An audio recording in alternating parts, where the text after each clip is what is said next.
Hey guys, so for the past 2 weeks I've been working on something big, the long-awaited 1000 subscribers special. I'm going to conquer the world in Hearts of Iron 4 as Switzerland. Now our opening moves are going to be pretty basic, and our first goal for now is just uniting the Alpine region and forming the Alpine Union. Now we'll actually be able to do this by renouncing our neutrality in the beginning.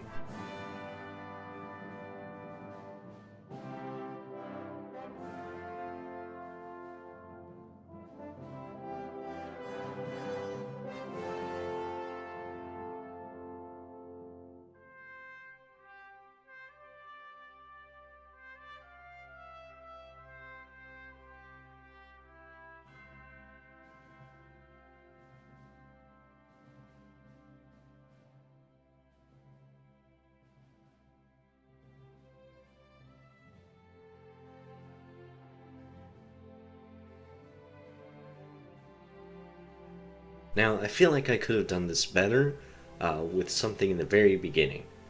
Instead of going communist, I think I could have gone fascist and gotten a lot shorter war goal times.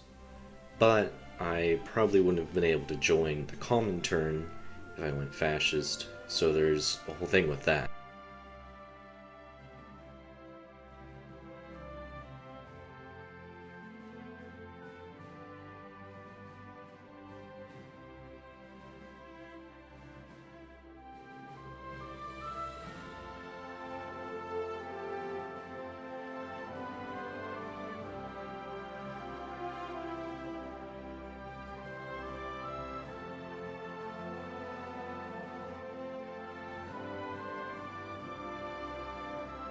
And now, with armed neutrality as our next focus, we'll finally be able to start militarizing.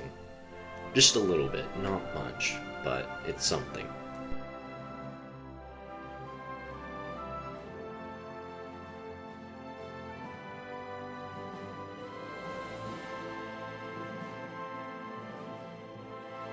Now that we've deployed almost all of the divisions I was training up, we can finally start demanding some territory.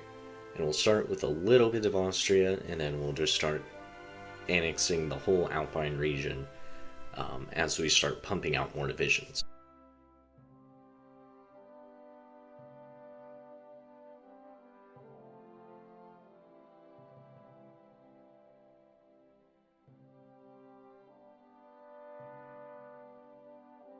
You might be wondering how I'm even going to convince Italy or France to give me such a big chunk of their land. Well, there's something a little bit broken with these focuses, is that you can just make a 1 battalion division, which is what I'm going to do, and I'm going to name it Boo, because, I don't know, I think it's funny that just 1 battalion division scares them, but you can make a 1 battalion division and just train hundreds of them, and it'll like trick the AI into thinking you have a stronger army than you do. Now, from my experience, I don't think this guarantees you'll get the territory, but it makes it a lot more likely.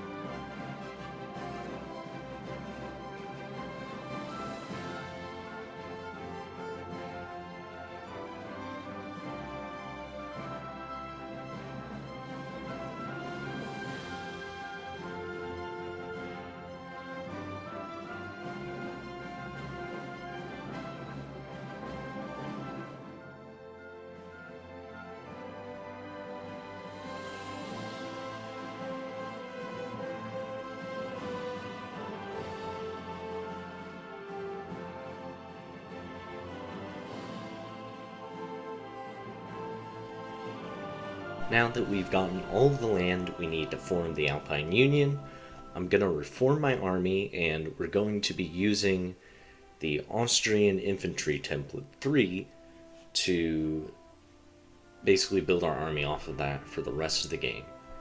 Most of these special designs and stuff like that will just be around airplanes in this particular game. It's not the most optimal way to play it, but by the time we get the economy to do something else, we're already like big enough to take on everyone with just infantry, so I end up just sticking with infantry. Also, on another note, because the Alpine Protectorate turns your country into a dictatorship, whoever you elect, if they give a certain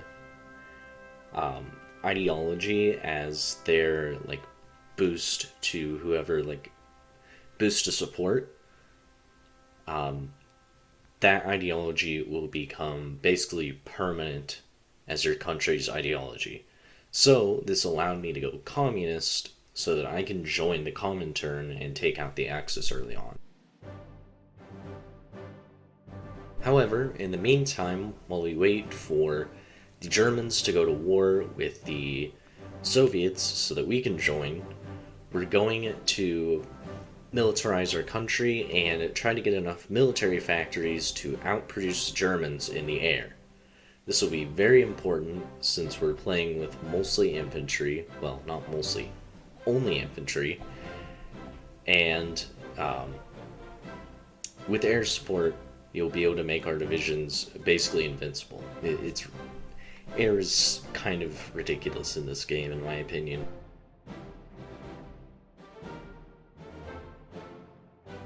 Now, if you're wondering what airplanes I'm using, I'm going to throw it up on the screen every time I make a new design.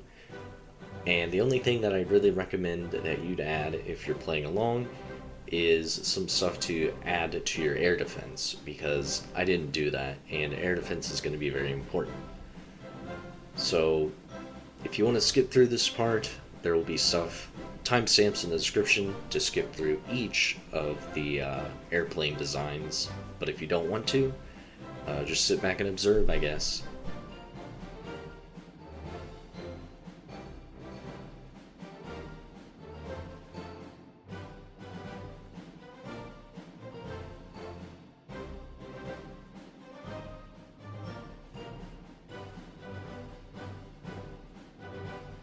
So now I'm going to explain how I'm going to defeat the Axis.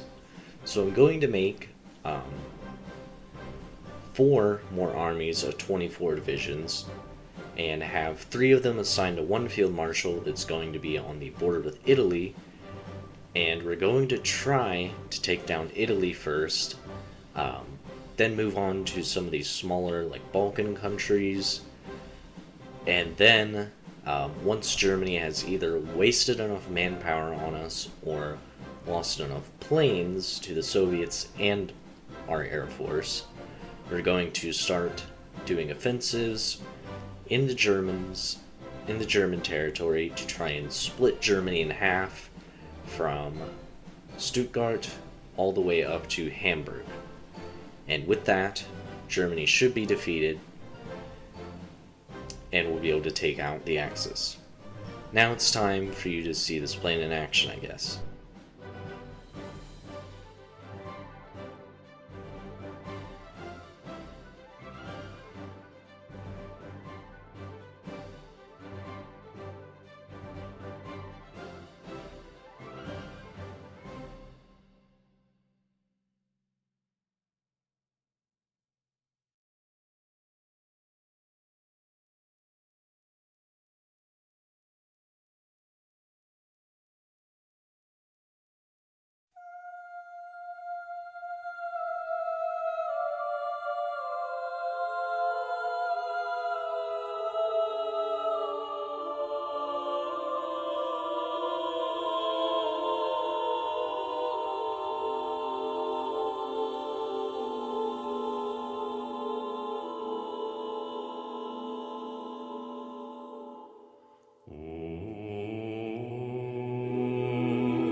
questo è il fiore del partigiano, questo è il fiore.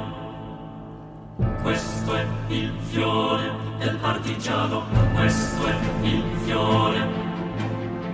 Questo è il fiore del partigiano, questo è il fiore. Questo è il fiore del partigiano. Una mattina mi sono alzato, oh bella ciao, bella ciao, bella ciao, ciao, ciao. Una mattina mi sono alzato e ho trovato l'invasor. Oh partigiano, portami via, oh bella ciao, bella ciao, bella ciao, ciao, ciao. Partigiano, portami via, che mi sento di morire. Questo è il fiore del partigiano. Questo è il fiore del partigiano. E se io muoio da partigiano, oh bella ciao, bella ciao, bella ciao, ciao, ciao. Se io muoio da partigiano, tu mi devi seppellire e seppellire la sua montagna. Oh bella ciao, bella ciao, bella ciao, ciao, ciao. Seppellire la sua montagna sotto l'ombra di un bel fior. E seppellire la sua montagna sotto l'ombra di un bel fior. Tutte le genti che passeranno, oh bella ciao, bella ciao, bella ciao, ciao, ciao. E le genti che passeranno mi diranno che bel fior. E le genti che passeranno mi diranno che bel fior.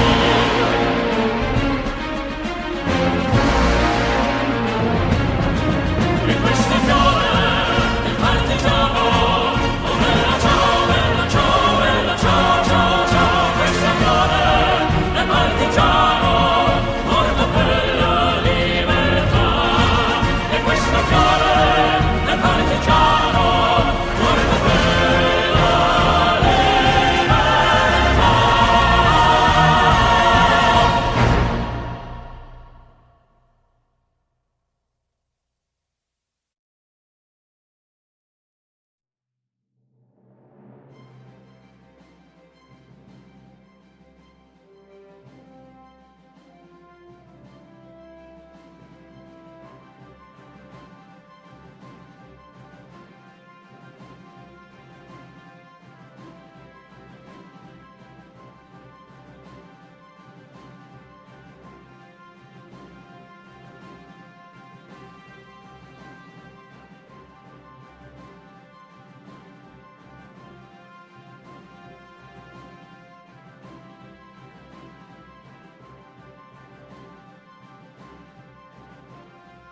Now, with the Axis defeated, my plan in the peace deal is to take Italy through Puppet and take over Germany directly, and then take over Italy and Germany's navy so that I can naval invade the Allies as our next enemy.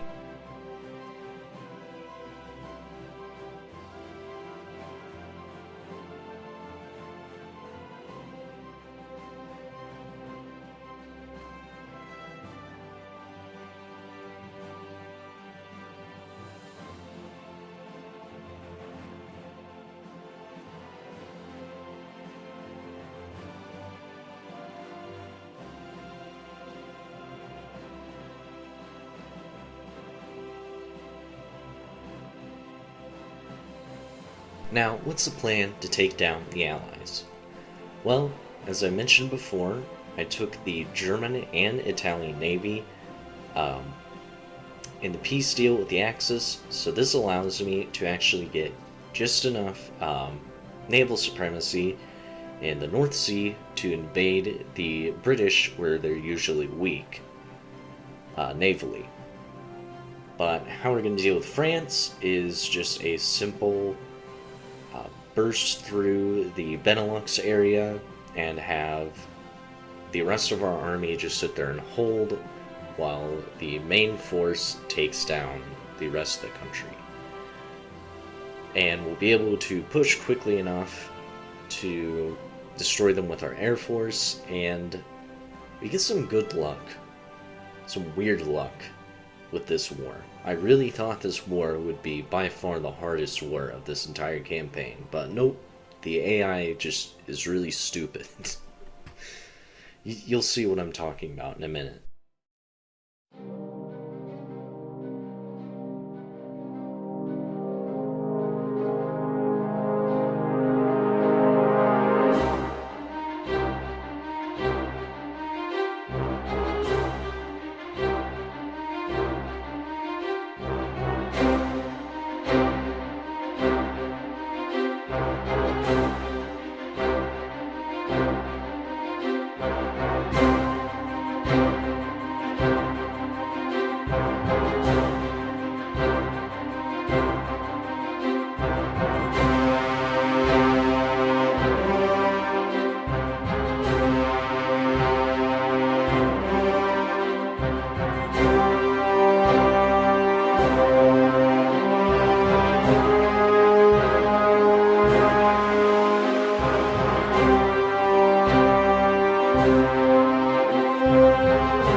After doing a bit of island hopping from the British Isles to Canada, we can finally invade the US. Now, I thought it was weird that there weren't that many British divisions in the British Isles, specifically for this time, 1943. So I was a little weirded out, but I was like, okay, maybe I killed all of them in France whenever they capitulated and there was a huge encirclement. But that's actually not where they went, and the American divisions were in the same place that they went. You see, the AI saw the Soviet Union as a bigger threat than me, I guess, and they put all of their divisions in the Balkans. So, we don't get much resistance from them, at all from this point. I really wish the AI was smarter, and it's crazy to think that it was at one point dumber than this in Hoi2 War. But anyways, that's my little rant. Here's the rest of the war.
Now, as this goes through the finishing war with India to defeat the Allies completely, I'm going to explain how the peace deal goes and what I plan to do next in this world conquest.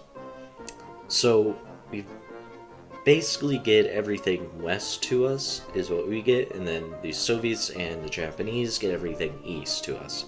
Japanese basically get control over Asia for the most part. And what we're going to do next is we're going to go after Japan.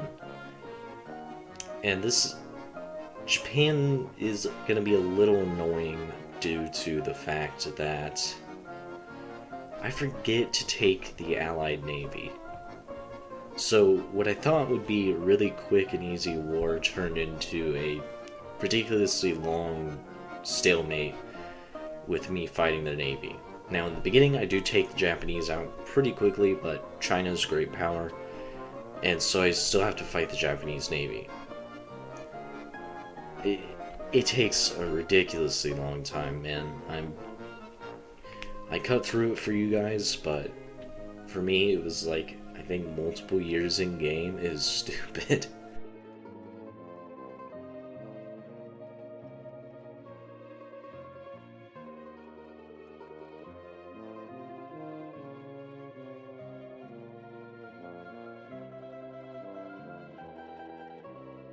So we're going to naval invade Japan through the eastern port in the Soviet Union, and for right now, our navy's going to stay intact. But later on, it's going to get absolutely obliterated, basically right after we do a successful naval invasion of Japan. So I'm going to have to spam out crappy like 1930s submarines until I get supremacy. I really wish I knew a little bit more about the Navy in this game, but seems kind of convoluted.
after successfully naval invading the home islands, I lose my navy, and as you just saw, I finished off nationalist Spain because they became a major power, and for quite a while I fight the Japanese Navy with both my air and just a crap ton of submarines.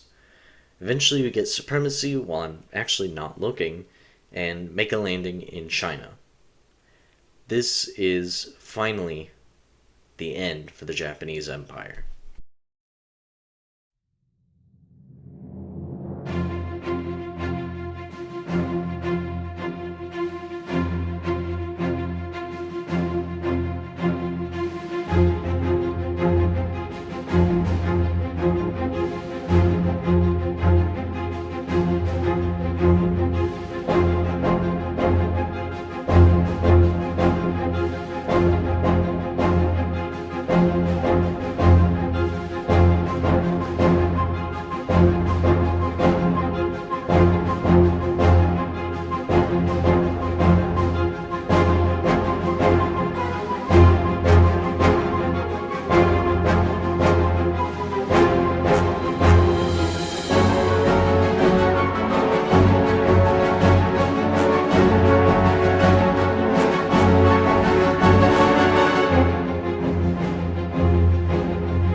With Japan finally defeated, I get most of Asia in just one singular war. However, our next target is going to be the Soviet Union. This is by far the hardest war in the entire campaign. The reason is because, well, we basically helped the Soviets become as powerful as they are in this game. So, again, they won't be super hard to defeat, but I do have some difficult moments that I kind of cut out because they took up a lot of time. This is already a long video, so you know why I cut that stuff out. But let me explain the strategy to defeat the Soviet Union that I used. So what I did was, after this peace deal, I released Zibei Sanma, Burma, and I believe Manchukuo, and then quick deployed 120 divisions to defend northern China, because China's actually going to be a key part in this war, because it's basically where all of our manpower is coming from. If we lose China, the Soviets get the infinite manpower, but if we keep China, you keep that infinite manpower, and the Soviets will eventually run out. That is basically the crux of this strategy in the war. But something surprising does kind of happen. Instead of me declaring the war, the Soviets actually declare war on me because I don't give them back Alaska. And I thought that was a little funny, but yeah. Now, before we begin this whole gigantic war, I want to say that if your eyes are a little sensitive, you might have already noticed, part of this footage with the Soviet War got partially corrupted because my computer randomly crashed while I was playing. I don't know why. So there's little black flashes that happen every once in a while on the screen, and if that really, really bothers you, I will put a timestamp in the description for when that ends. But that's all I wanted to say, and I'll probably explain some other things later. But for now, that's it.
Now, you might notice that I'm not really attacking much, but that I'm more getting encirclements rather than going on like an offensive or anything.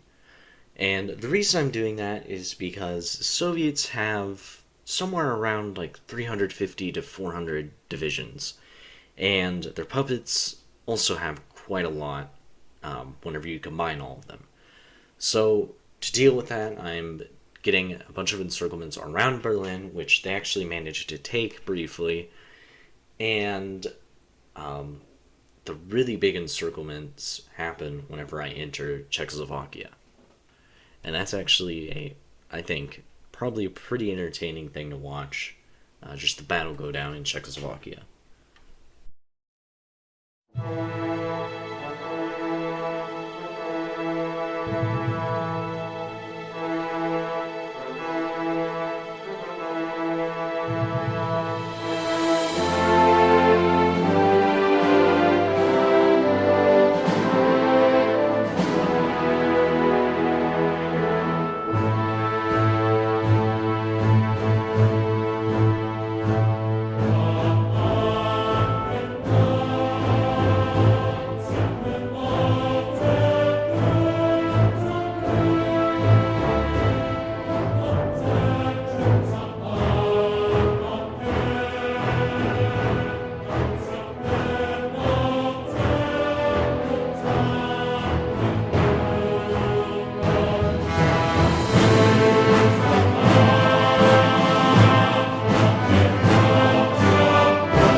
After destroying a pretty decent chunk of the Soviet army, I decide that it is finally time to go on a major offensive and just wipe the Soviet Union out. This is going to be the last major power, pretty much. Well, yeah, the last major power that we're going to have to defeat in this entire campaign. I felt so relieved once this war was over. But it's not over yet. So, enjoy the time lapse of the rest of this war.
Comintern finally defeated, there's just one big part that we have to do.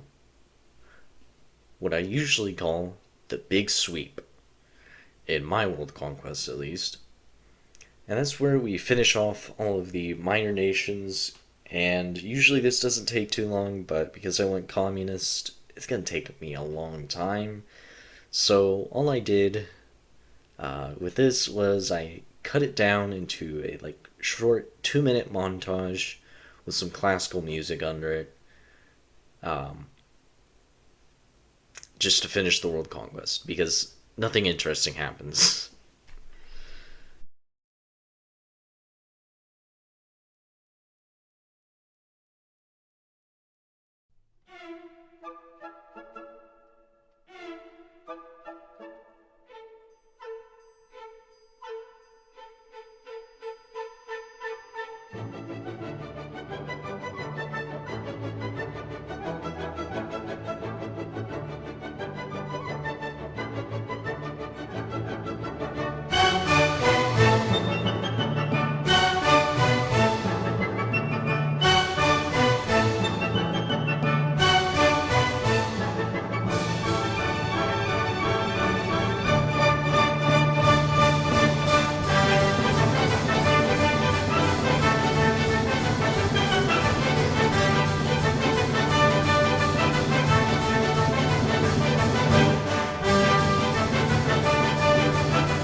I've finally done it. Conquered the world as Switzerland. This was... This was horrible. I'll probably be making a lot of smaller videos for probably about a month or so, just because this project wore me out a lot. And it took a lot longer than I thought it was going to take. So sorry to make you guys wait, it's just I didn't think it would take this long. But also, thank you guys for 1,000 subscribers. And if you're new, why not become one of those subscribers? Bye.